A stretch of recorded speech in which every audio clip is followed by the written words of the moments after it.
نهى كده كلمني فاطمه مصورة ده 40 مش داخل مش داخل.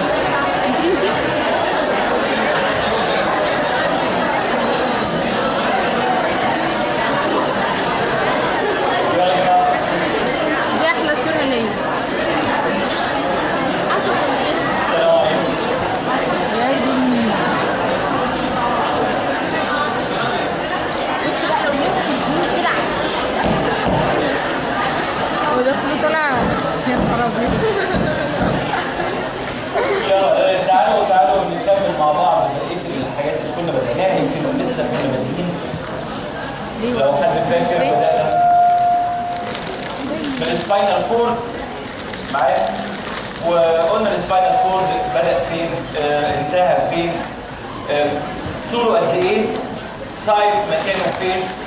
بعد كده بدأنا نتكلم على الاكسترنال فيتشرز، الحاجات اللي موجوده على الكورد من بره.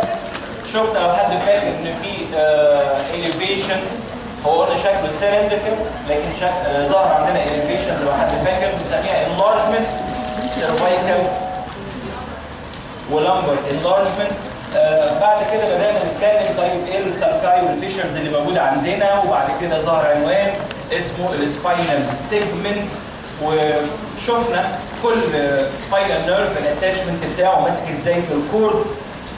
بعد كده اتكلمنا يمكن على عنوان في النص لو حد فاكر حاجه اسمها كودا اكوينا، وقلنا لو جالنا سؤال كودا اكوينا هنجاوب نقول ايه. بعد كده اتنقلنا طب الكفرنجز الحاجات المغطيه على الكورد بنسميها مينينجيس او قلنا عليها سباينال مينينجيس. شفنا المينينجيس كانوا 3 لايرز لو حد فاكر، من بره لجوه ديورا اراكنويد اند ديفايا. شفنا السبيسز، حد فاكر السبيسز بين المينينجيس وبعضها بنسميها ايه الاول وايه اللي موجود فيها؟ ابيديورال او اكسترا ديورال سبيس، بعد كده كان في سب ديورال سبيس، سب اراكنويد سبيس. شفنا طبقه البايا عملت حاجات كتيره قوي. انا حطيت عنوان اسمه فاكتورز فيكسينج ذا كورد ان اتس بوزيشن، ايه الحاجات اللي بتثبت الكورد؟ نمبر 1 عايز حد يجاوب، ايه اهم حاجه تثبت الكورد في مكانه؟ سباينال نيرف. اعتقد مش مكتوب اصلا عندكم في الكتاب، الصفحه اللي على الشمال تحت كده اهوت معايا مفيش كلمه سباينال نيرف، لا اكتب نمبر 1 سباينال نيرف. سباينال نيرف ده اهم فاكتور يثبت الكورد في مكانه. وبعد كده قول اللي انت عايز تقوله بقى. طبقه الباي عملت حاجات كتيره قوي، ثبتناه من تحت، عملنا حاجه اسمها فاينال تيرمينال، عملت حاجه اسمها سباراكنويد سيبتم، حاجه اسمها لينيا سبلندنس، حاجه اسمها دنتيكيوليت ليجامنت. دي كلها ستراكشرز فورمد بطبقه البايا في محاوله ان احنا نثبت الكورد في مكانه. بقيت طبقات المننجيز بعد كده يبقى عندك طبقتين، طبقه الاراكنويد اند ديورا.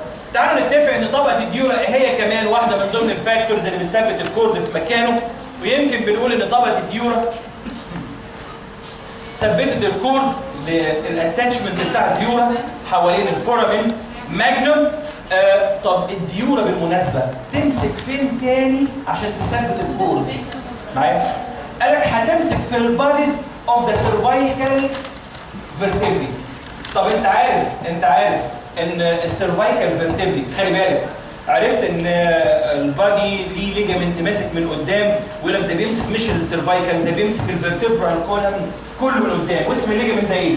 انتيريور لونجيتيودنال ليجامنت. طب اللي يثبت الباديز من ورا بنسميه بوستيريور لونجيتيودنال ليجامنت.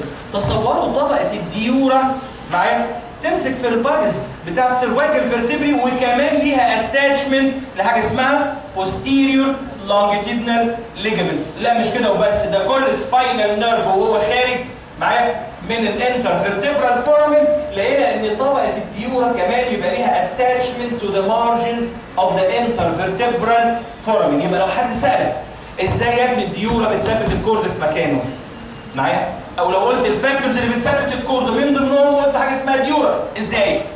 اتاتشمنت للفورامين ماجنوم، 2 اتاتشمنت للباديز اوف ذا سيرفايكال فيرتبري، 3 اتاتشمنت تو posterior longitudinal ligament، 4 هنمسك حوالين المارجن اوف ذا intervertebral foramen معايا؟ طيب تحت الديورا على طول في عندنا طبقه احنا سميناها اراكنويد. وانت عرفت ان الاراكنويد سميناها اراكنويد ليه؟ يعني لو كانت دي طبقه الديورا تيجي بعد كده طبقه الاراكنويد، قالك لانها بتبعت سته او حواجز معايا تقسم لك السب اراكنويد سبيس اكنه ايه؟ متقسم الى كومبارتمنتس او اوض معايا. انت عرفت ان السب اراكنويد سبيس ده اللي موجود فيه حاجه اسمها سي اس اف. مش كده وبس، الروتس بتاعت السباينال نيرف والسباينال فاسلز موجوده في السب اراكنويد سبيس. اخر كلمه عايز اقولها لك على المنجيز قبل ما اسيبها، حد يعرف يقول لي طبقه البايا بتنتهي فين؟ يعني الثلاث طبقات بتوع المنجيز البايا تنتهي فين؟ مع نهايه السباينال كورد وتبقى ثيكند وتعمل حاجه اسمها فايلم ترمينال اللي ماسك في الكوكسكس او في الباك اوف ذا كوكسكس. طب ايه رايكم طبقه الاراكنويد وطبقه الديورا بينتهوا تقريبا عند الليفل اوف اس 2؟ ينتهوا عند الليفل اوف اس 2 معايا؟ طيب نرجع تاني. ده يمكن كان كلمه سريعه على المننجيز المغطيه على السباينال كورد او اللي احنا بنسميها سباينال مننجيز. قبل ما نسيب السباينال كورد حته سريعه كده، مين يقول لي ايه الارتيريال سبلاي بتاع السباينال كورد بيجي منين؟ عن طريق حاجه اسمها سباينال ارتريز معايا. خلي بالك السباينال ارتريز في عندنا حاجه اسمها anterior spinal arteries posterior spinal artery معايا. هو عندنا كام anterior spinal وكام posterior spinal وجايين منين؟ حد عارف؟ تفتكروا حاجه اسمها vertebral artery؟ vertebral artery اللي جاي منين ده؟ ايوه اللي جاي من الفيرست بارت سبكليفيان يا جماعه اهو، من الفيرست بارت سبكليفيان كان بيطلع عندك ارتري اسمه فيرتبرال وكان بيمشي في سبيس كنا بنسميه فيرتبرال تراينجل. يسيب الفيرتبرال تراينجل عند الايبكس يروح داخل الفورامين ترانسفيرساريوم بتاع سي كام؟ 6؟ لا مش في 7، مش بعد 7، بدايه من سي 6 يطلع في الفورامين ترانسفيرساريا من سي 6 لحد سي 1. يروح فين بعد كده الفيرتبرال ارتري؟ عايزين نعديه من الفورامين ماجنم بالظبط، يروح ماشي بالعرض هوريزونتالي والحته دي يبقى مكانه في حته اسمها السب اوكسيبيتال لو حد فاكر تراينجل معايا. بعد كده اهوت هتقول لك ده عامل جروف على الابر سيرفيس بتاع البوستيريور ارش اوف اطلس. حد عارف انا بتكلم فين؟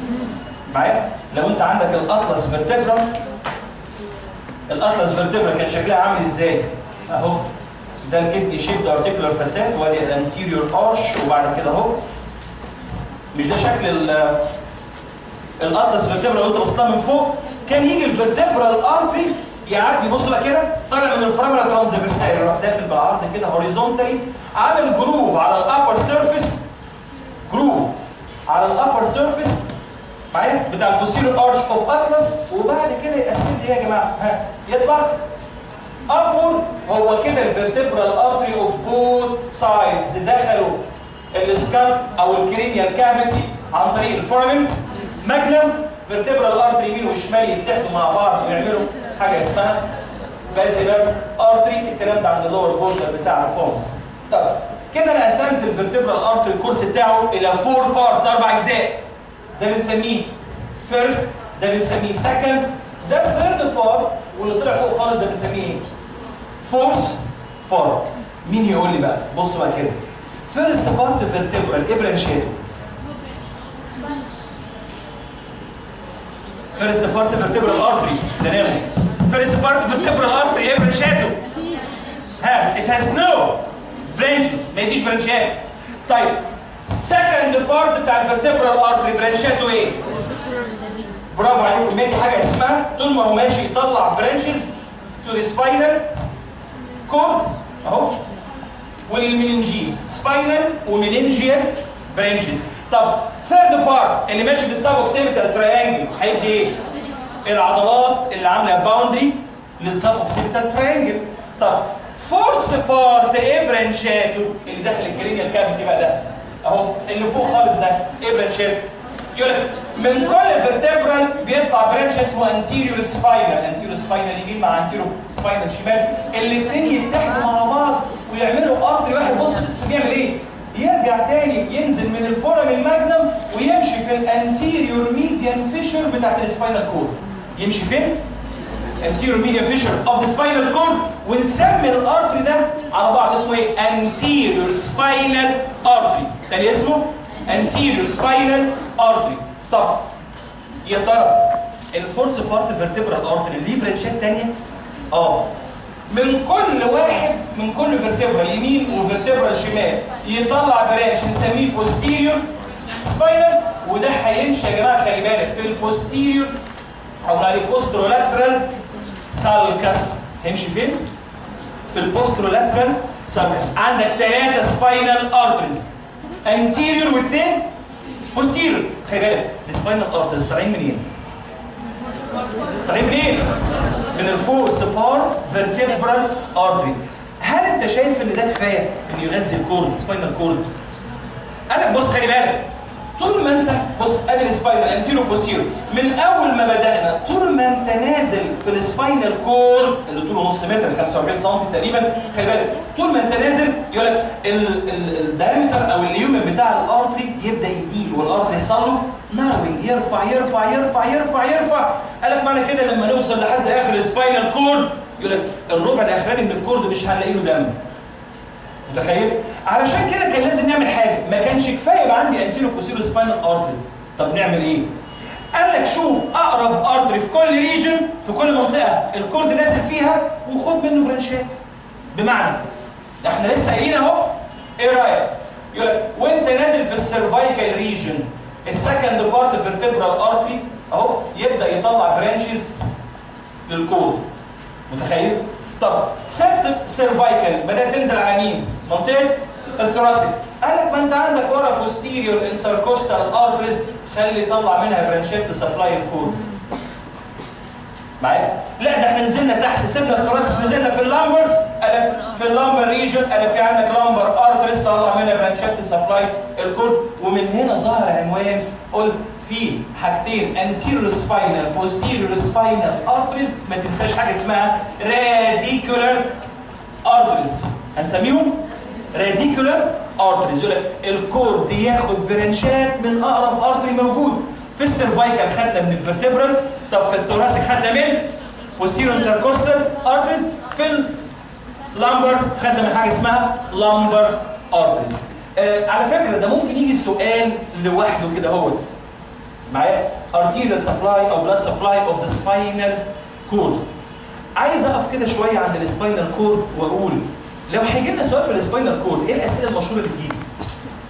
يعني لو هيجي لنا سؤال في السباينال كورد معايا، تستغرب لو جالك سؤال external features او external morphology of the spinal cord، ده سؤال external features او morphology، ادي واحد.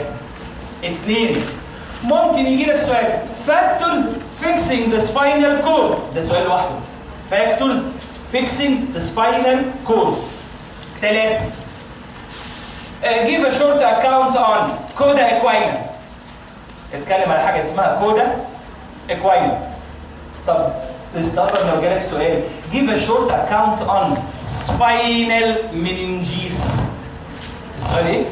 spinal meninges. اتكلم كلمتين عن السباينال meninges، البايب وكلمتين عن الاركنويد اند الديورا معايا. ويمكن دي اشهر اسئله ممكن تيجي عندنا في السباينال كورد معايا. في حد عنده اي سؤال في السباينال كورد؟ طيب تعالوا بقى نسيب قصه السباينال كورد ونخش في قلب بقى النيورو. احنا لسه ما دخلناش في النيورو لحد دلوقتي معايا. نخش في حاجه اسمها برين ستام. لو جينا نتكلم على البرين ستام، عايز حد يحط لي ديفينيشن تعريف البرين ستام ايه؟ لا انتوا اللي هتقولوا مش انا. انتوا مستنيين ان انا اقول؟ لا انا مستني ان انا اسمعكم. ايه وات ذا برين ستام؟ ايه البرين ستام ده؟ ده بارت من البرين؟ صح ولا لا؟ مش ده جزء من البرين؟ طب اسال سؤال، ايه هي اجزاء البرين؟ يعني لما جينا قسمنا السي ان اس قلنا برين وسباينال كورد، السباينال كورد مالناش دعوه بيه دلوقتي. البرين ايه هي البارتس اوف ذا برين؟ اجزاء البرين لازم عارفين طبعا الكلام ده. ها، تو سيريبرال هيمسفيرز، ايه تاني؟ تو سيريبيلر هيمسفيرز، صح؟ طب وايه كمان؟ ايه رايك؟ عايزين نربط البرين مع السباينال كورد. حلقه الوصل اللي تربط البرين بالسباينال كورد اسمها برين ستام. اسمها ايه تاني؟ برين ستام. تعال نقول ان البرين ستام ده جزء او بارت عندنا من البرين، ويمكن زي ما انتم شايفين لو كان ده سي ان اس ادي البرين والسباينال كورد، عشان تربط البرين بتاعك ده مع السباينال كورد كان لازم من وجود حاجه اسمها البرين ستام. طيب ايه هي البارتس او اجزاء البرين ستام؟ دي اجزاء البرين ان جنرال يا جماعه، ادي السيريبرال هيمسفير، ودي حاجه اسمها سيربيلم او سيربيلر هيمسفير. تمام؟ لو احنا ماسكين البرين وقلبينه من تحت بنبص على الانفيريور سيرفيس، شايف الحته المنقطه المستطيل المنقط ده او ده مين ده؟ ده البرين ستام بتاعنا. تمام؟ طب تعالوا نقول البرين ستام ليه اجزاء، طبعا عارفينها. ايه اجزاء البرين ستام؟ انتوا حاسين ان انا بقول اسئله صعبه قوي. ايه اجزاء البرين ستام؟ ودي اسئله اصلا ده لو قلت لعمل طلبه كده قلت له ايه اجزاء البرين ستام هيجاوب. From below upward 3 اجزاء مين هم؟ ميدالا اوبلونجاتا اللي يجي بعد منها بونس واللي يجي بعد منه ميد برين. معايا؟ الميدالا اوبلونجاتا تعالوا نبص مع بعض كده اهو ده البرين ستام. قبل ما اخش في التفاصيل بسرعه كده اهو من تحت لفوق في عندك الميدالا اوبلونجاتا والبونس وبعد كده مين؟ ميد برين. البرين ستام لو نزلت لتحت انت كونتينوس مع السباينال كورد عن طريق المدرج. طب لو طلعت لفوق انت كونتينوس مع مين؟ ها؟ مش هنقول مع البرين، قالك مع الحته اللي توصل او تربط البرين معايا مع البرين ستام بنسميها داينكيفالون. انا بحب اقول على داينكيفالون اوضه السكرتاريه. اوضه السكرتاريه مش سكرتير واحد معايا؟ لا دي اوضه سكرتاريه على بعضها. لو حد فيكم قرر انه يخش للعميل بيروح داخل العميل على طول؟ لا كان يعني ممكن اليومين دول، لكن كان زمان لا. تلاقي في اوضه في البره يروحوا واقفينك، تعالى انت رايح فين؟ انت مين اصلا؟ بقى انت انا اصلا انا طالب في سنه ثانيه وعندي مشكله في محاضرات مش عارف ايه وعايز ايه، وتبدا تشرح القصه بتاعتك. انت في سنه ثانيه، طب روح عند الاستاذ محمد هو اللي ماسك بتوع سنه ثانيه. متخيل يبقى في كذا واحد قاعد كل واحد عنده متخصص بسنه معينه. دي اوضه سكرتاريه. اوضه السكرتاريه بتاعتنا بنسميها داينكيفالون. قال لك الاوردرز اللي طالعه في الغالب ده سنسوري واللي نازل ده موتور. كان لازم نسال السنسور ده جاي منين ورايح يعمل ايه فوق وعايز تعرف البرين ولا عايز تعمل ايه. والموتور اوردر اللي نازل بيطلع عن طريق مين؟ معايا او بينزل عن طريق مين؟ اوضه السكرتاريه عن طريق حاجه اسمها داينكيفالون. يبقى لما احط عنوان extensions of the brain stem below انت مكمل مع السباينال كورد. طب اباف انت مكمل مع حاجه اسمها داينكيفالون اوف ذا برين، وهنتكلم بالتفصيل عن الداينكيفالون بعدين مش وقته دلوقتي. اهو طب خلي بالك انت عشان توصل للبرين للسباينال كورد تحت انت عديت الليفل بتاع الفورامين ماجنم، يبقى انت بيلو الليفل اوف ذا فورامين ماجنم انت سباينال كورد.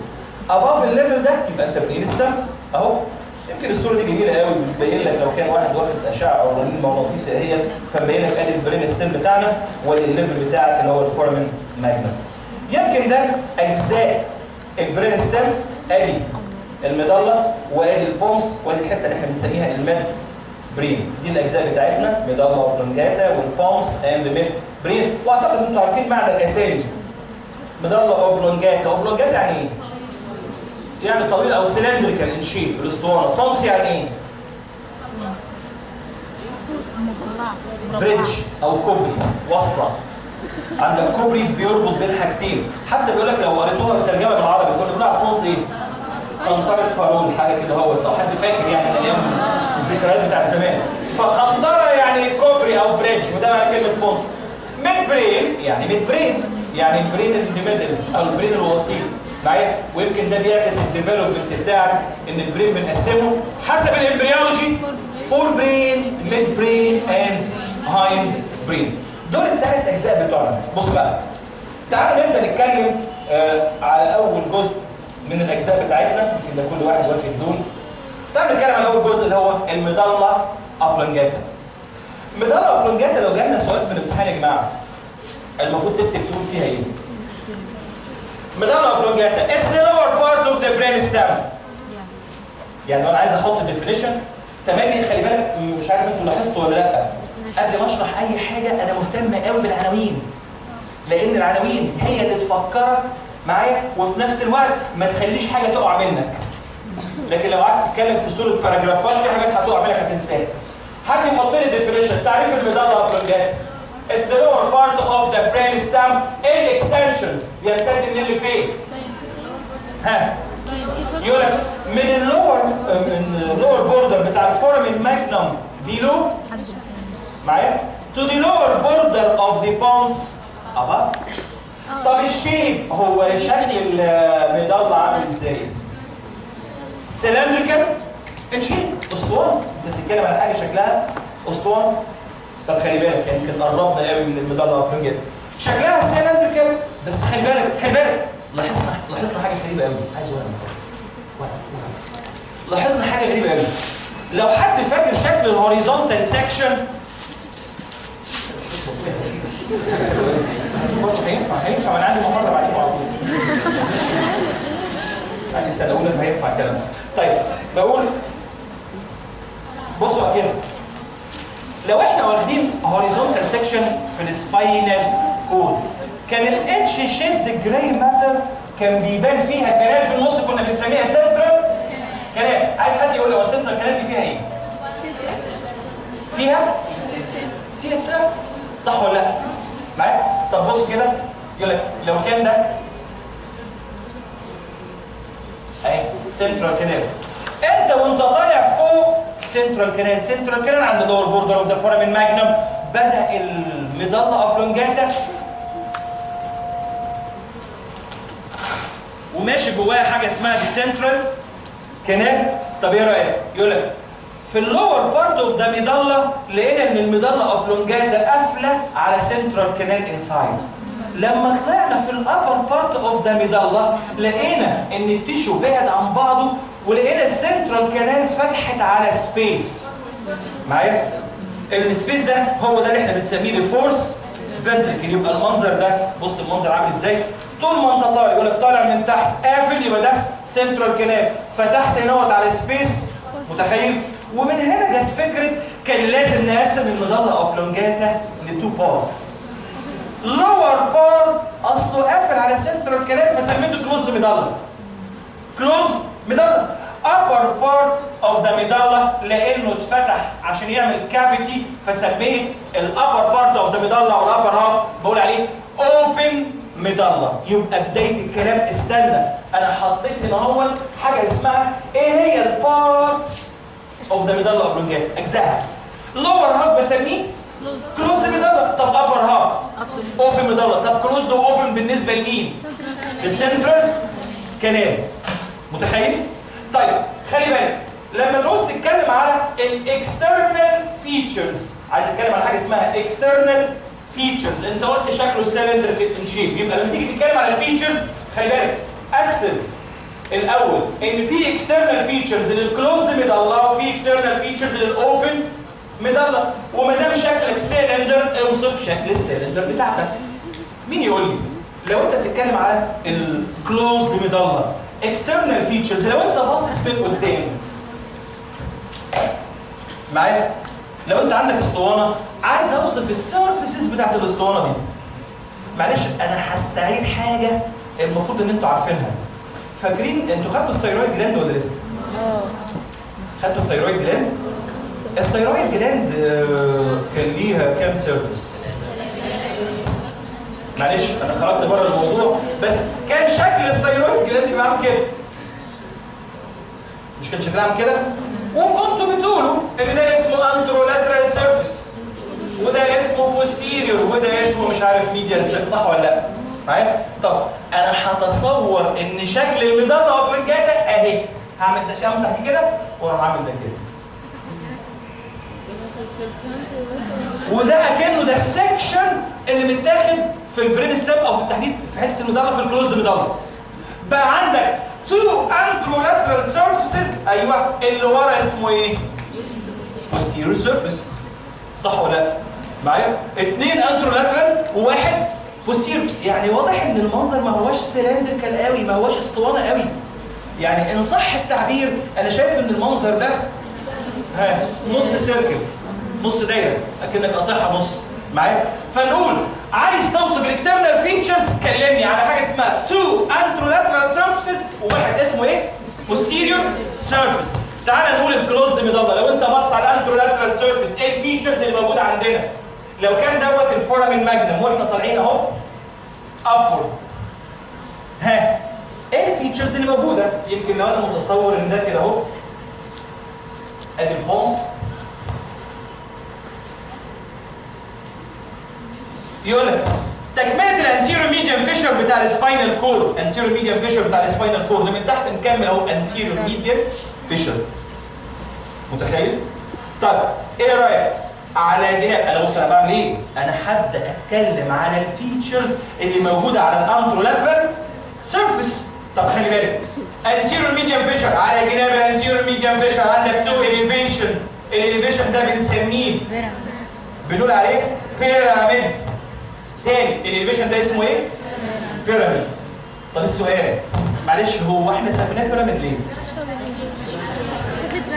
حاجه من اتنين، والله يمكن شكله عامل زي الهرم، لا مش هرم قوي بس هرم مقلوب معايا، ان البيز اباف والايبكس بيلو بس شكل الهرم مش باين. اصله معدي جواه فايبر بنسميها بيراميدال تراك. الفايبر معديه اسمها يا جماعه بيراميدال تراك. طب لو انا سالت السؤال ليه البيراميدال تراك بنسميه بيراميدال تراك برضه نفس السؤال؟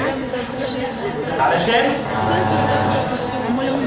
السيلز اوف اوريجن، صح ولا لا؟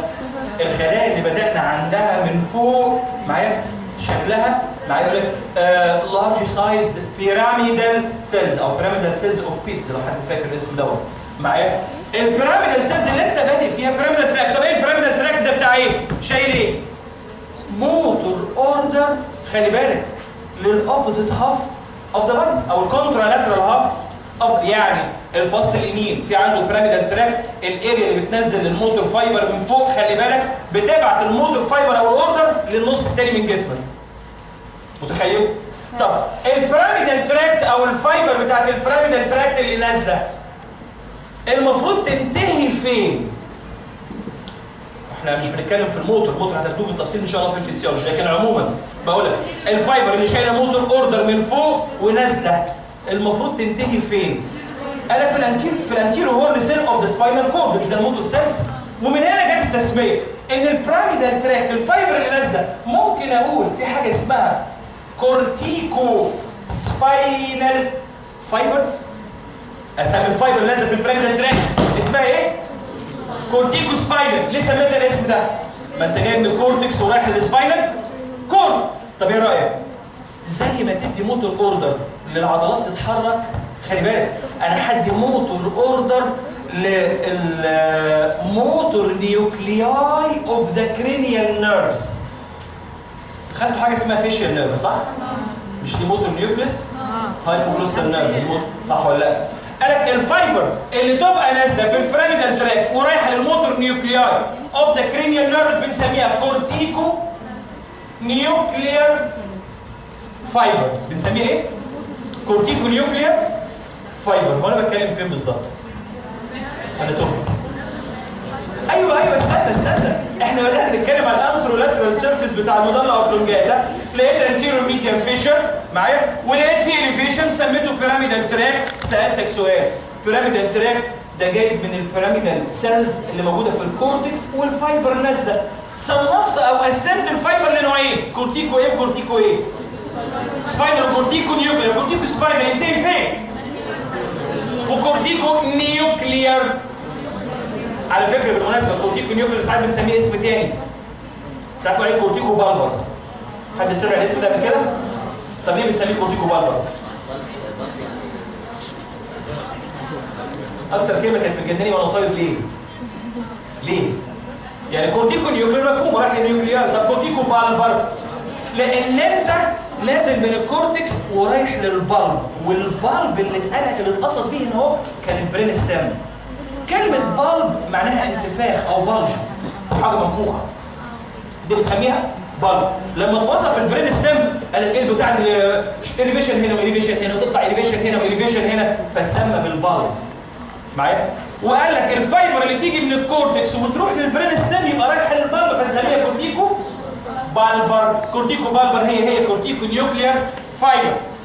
طيب خلي بالك البيراميدال تراك، انا لسه بقول لك الفايبر نازله مسؤوله عن حركه النص التاني من جسمك. معنى كده ان الفايبر لازم تعمل كروسنج للميدل لاين. يعني انت نازل هنا اهو، انا بحرك الناحيه الثانيه، يبقى الفايبر لازم تعمل ايه؟ تعدي تو ذا اوبوزيت سايد. ايه رايك؟ 85% من الفايبر اللي نازله في البيراميدال تراك بتعمل كروسنج تو اوبوزيت سايد. ونسمي الكروسنج ده بيراميدال ديكاسيشن. نسميه بيراميدال ديكاسيشن. على فكره بيراميدال ديكاسيشن فسر لي حاجه في المورفولوجي ما كناش عارفينها. لما بصيت على البيراميد فوق لقيته ايه؟ عريض. لما نزلت تحت حصل لك ايه؟ ناروينج. بدات تضيق. ليه حصل ناروينج بيلو؟ ليه؟ عشان بدا يحصل حاجه اسمها كروسنج. بص وانا واقف كده اهو ودراعاتي جنبي، قيس المسافه من الكتف ده للكتف ده، طب او من الدراع ده للدراع ده. بص لما اجي اعمل كروسنج، ايه رايك؟ لو قست العرض ده بدا يحصل ناروينج. يبقى الناروينج ده نتيجه الكروسنج اوف ذا بيراميدال فايبر. خلي بالك ده بيقول لك الكروسنج قفل لك، عمل اوبليتريشن للانتيرو ميديم فيشر. خلى الانتيرو ميديم فيشر في حته كده اهو، مش شايفين الفيشر، مش شايفين الشق. ليه؟ اصل الفايبر اللي هنا بتعدي واللي هنا بتعدي. انت متخيل؟ 15% من الفايبر بيعمل ايه يا جماعه؟ بينزل على سيم سايد. يبقى انا بقول لك كلوزد ميدالا. ايه اللي شفناه؟ شفنا اليفيشن سميناه بيراميد. طب ايه نوع الفايبر اللي جوه البيراميد دوت؟ كورتيكو سباينال وكورتيكو نيوكلير او بالبر، صح؟ طب ايه رايك؟ الفايبر هنا هو لازم تعمل كروسنج تو ذا اوبوزيت سايد. 85% بيعدي الناحيه الثانيه. فسر لنا حاجه ان البيراميد وايد اباف لكنه نارو بيلو، حصل له ناروينج. متخيل؟ طب نرجع تاني. إذا كان ده البيراميد على جناب البيراميد أو لاترال تو ذا بيراميد، لقينا فيه إليفيشن تاني شكله أوفل إن شيب. الإليفيشن ده سميناه أوليف. الزيتونة أهو. ويقول لك إن الأوليف خلي بالك تحت منه على طول في نيوكليوس. اسمها إيه النيوكليوس ديت؟ inferior olivary nucleus. يبقى ده الأوليف واللي تحت منه اسمها inferior olivary nucleus. خلي بالك عشان وانت بتذاكر هيقول لك ان الانفيريور olivary nucleus النيوكليوس دي اكسترا بيراميدال. يعني ايه الكلمه دي؟ انا عايز افهم ده شويه. عشان تساعد اي موتور فايبر يا جماعه خلي بالك، اي موتور فايبر نازله من فوق لو نزلت بره البيراميدال تراك اسميها اكسترا بيراميدال. طب كان السؤال ليه؟ ليه في فايبر تبقى نازله موتور وتبعد عن البيراميدال تراك؟ بيقول لك خلي بالك، اسمع شويه بيقول لك لما تيجي تعمل موتور فانكشن او موتور اوردر، يعني انا قررت دلوقتي اطلع اجري بره المدرج دوت، خلاص قررت وخدت قرار وهبدا اتحرك، البيراميدال تراك هيبدا يشتغل، صح ولا لا؟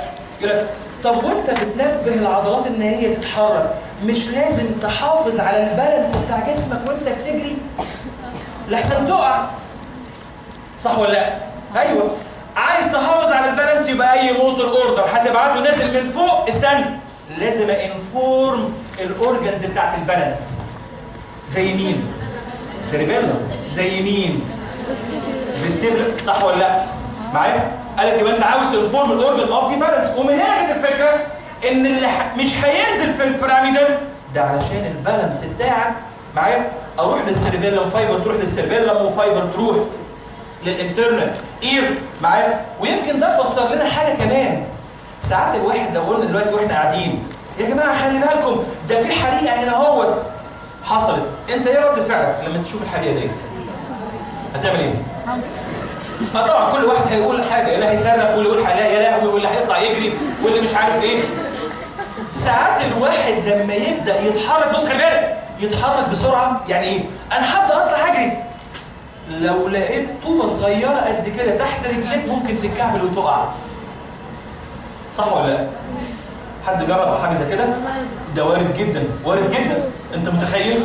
على فكره لان ما بتلحقش، بص من كتر سرعه الحركه انت نبهت، انت في حاله دينجر، انت نبهت العضلات بتاعتك ان هي تعمل كونتراكشن عن طريق البيراميدال تراك. بس استنى، ما لحقتش اقول الاورجنز بتاعت البالانس. انت متخيل؟ عشان كده الواحد ممكن يقع. قالك ده الاكسترا بيراميدال. من هنا جت الفكره ان الاكسترا بيراميدال بيبقى مور ذان وان سنتر، ده اكتر من سنتر، يبقى لازم يكون اكسترا بيراميدال. اما البيراميدال بيبقى ايه؟ مركز واحد فوق. ده واحد من الاكسترا بيراميدال. الاكسترا بيراميدال لما بصينا على الوظيفه بتاعته قالك ده مسؤول عن حركه لارج جروب اوف ماسلز. يعني ايه؟ لو ساعتك روحت النهارده وقررت ان انت تقعد على الكمبيوتر بس ما لقيتش كرسي على المكتب، بتعمل ايه؟ غير انك بتتخانق يعني ومين اللي شال الكرسي والحركات دي. بتجيب الكرسي وتقوم حاطه. بص انت عملت ايه؟ عملت فليكشن لعضلات الشولدر وفليكشن لعضلات القلب وحطيت الكرسي ورحت قاعد عامل فليكشن على الهيب وفليكشن على الني. انت حركت لارج جروب اوف ماسلز. على فكره اللي حرك لك اللارج جروب اوف ماسلز هنا اهو قال لك يبقى البيراميدال تراكت. لا ده اكسترا بيراميدال. يبقى الاكسترا بيراميدال زي ما فوق انفورم الاورجنز بتاعت البالانس عمل حاجه ثانيه. ايه هي؟ هو اللي مسؤول عن حركه او تحديد حركه لارج جروب اوف ماسلز. ولكن نخلي البيراميدال تراك هو بتاع الفاين موفمنت. حطيت الكرسي وقعدت وبعد كده حطيت ايدك على الكيبورد وبدات تلعب صوابعك، يبقى البيراميدال اشتغلت. انت عملت حاجتين كده، شغلت الاكسترا بيراميدال الاول وبعد كده شغلت حاجه ثانيه اسمها مين؟ بيراميدال. بلاش during walking وانت ماشي. ها جرب تمد في المشيه، ايه اللي بيحصل؟ تلاقي ايديك انفولانتري بدات تتحرك. انت مش متعامل كده؟ حد اتعمل كده؟ لا. وتلاقوا ايه؟ الاثنين alternating مع حركه الرجل. يعني الشمال قدام يبقى اليمين، الدراع اليمين قدام. انت متخيل ماشي ازاي؟ الرجل اليمين قدام يبقى الدراع الشمال قدام. وتلاقي الحركه دي بتتبادل مع بعضها. انت قررت تعمل كده؟ لا، ده تبان ديورنج لما تمد في المشاة او ديورنج الرننج. على فكره اللي بيشتغل معاك او اللي بيشغلك العضلات ديت ده الاكسترا بيراميدال. وقالك ان الاكسترا بيراميدال هنا علشان معايا تو مينتين البالانس، لان انت كل ما بتمد في المشيه او كل ما بتجري كل ما البالانس بتاعك على الارض يبقى ايه؟ يبقى اقل، مش ستيبل. انا وانا واقف كده انا ستيبل على الارض، مش سهل ان انا حتى لو حد زقني لا ممكن امسك نفسي. طب ايه رايك لو انت بتجري وراح واحد خطك كده زي بتوع كوره، اتنين بيجروا مع بعض، يقول لك كتف صغير كده تلاقيه اتسحل مش عارف 10 متر على الارض. معايا؟ ايوه، ما هو يعني انت فاهم ازاي؟ مع المد او الجري الاستابيليتي بتقل على الجراوند، خلي بالك، يبقى اي زقه تروح واقع. معايا؟ مين اللي مسؤول عن الاوتوماتيك موفمنت ديورنج الووكينج اللي هي الالترنيتنج موفمنت، الرجل الشمال مع الرجل اليمين والحركه ديت؟ اكسترا بيراميدال. ما شفناش واحد بيمشي الاثنين يمين مع بعض والاثنين شمال مع بعض، ما حدش مش كده. ولا حد بيمشي الدراعين الاثنين طالعين قدام والاثنين راجعين لورا، او الاثنين بيترفعوا، ما حدش مش كده خالص. معايا؟ يبقى الموفمنت ديت فيها جزء منها انفولانتري. على فكره شوف سبحان الله، ربنا يعمل لك حاجه، الحاجات اللي انت ممكن تاذي فيها نفسك يخليها انفولانتري، مش انت اللي تتحكم فيه. يعني ما حدش بيتحكم في حركه الهارت. معايا؟ والا في اي خناقه في البيت ولا حاجه، والله انا واقع في الهارت دلوقتي اهو. مش هتعمل كده. ايوه، يعني ممكن الواحد يتنرفز او يخرج عن شعوره يبدا يقرر اي حاجه مجنونه، من ضمنها والله انا واقع في الهارت اهو. طب ايه رايك؟ والله انا زود الريت اهو. يعني فاهم ازاي؟ ما حدش يعمل كده.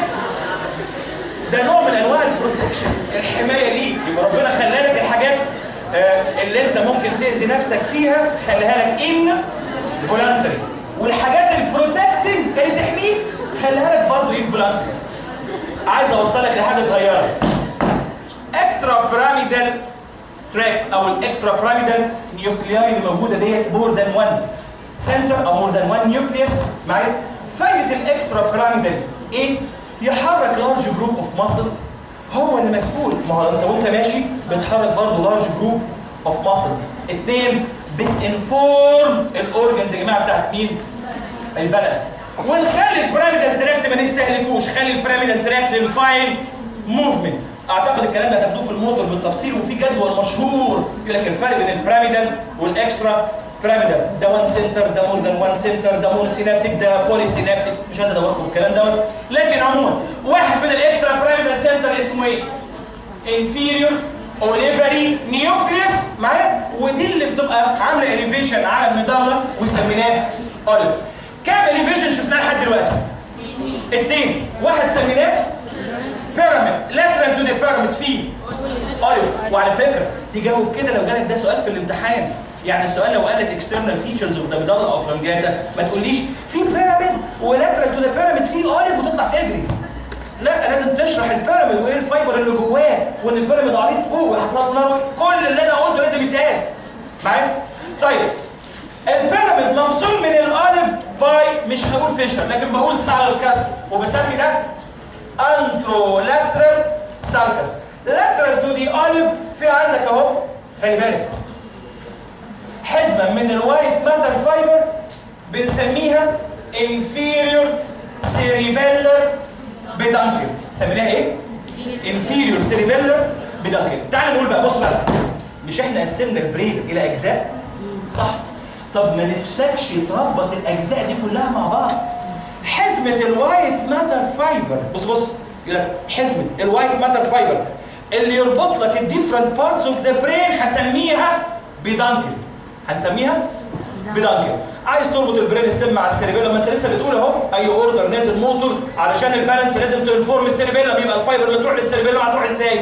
قالك عن طريق الدراع اللي احنا بنسميه بيدانكل. متخيل؟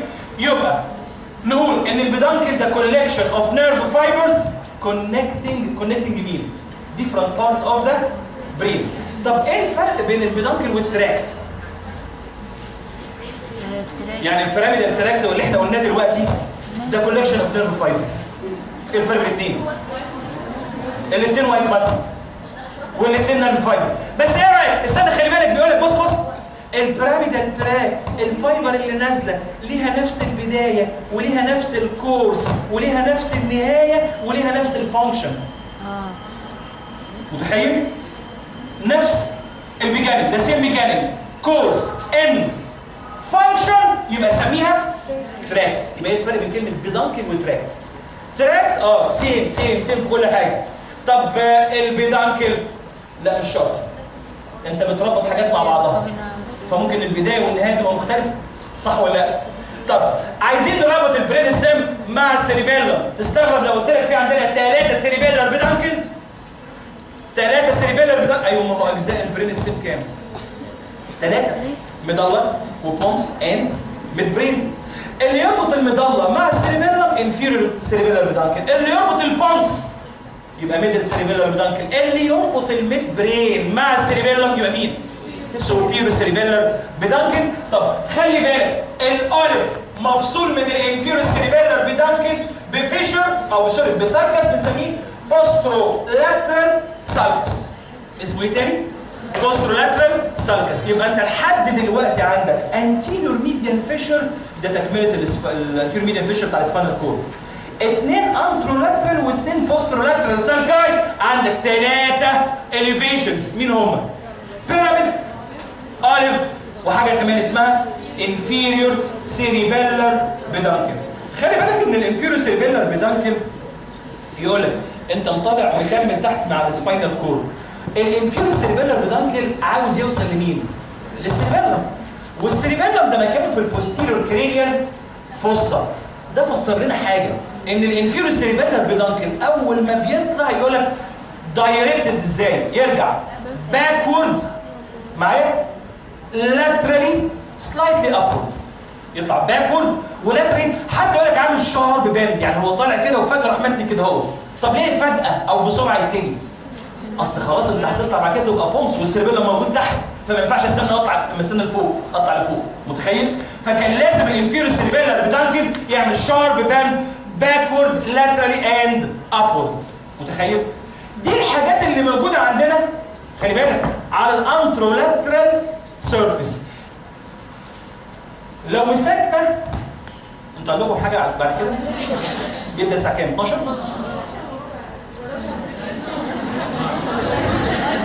طيب يعني كفايه كده النهارده ونكمل بقيه المدرسه الاسبوع الجاي ان شاء الله يوم الاحد اللي جاي.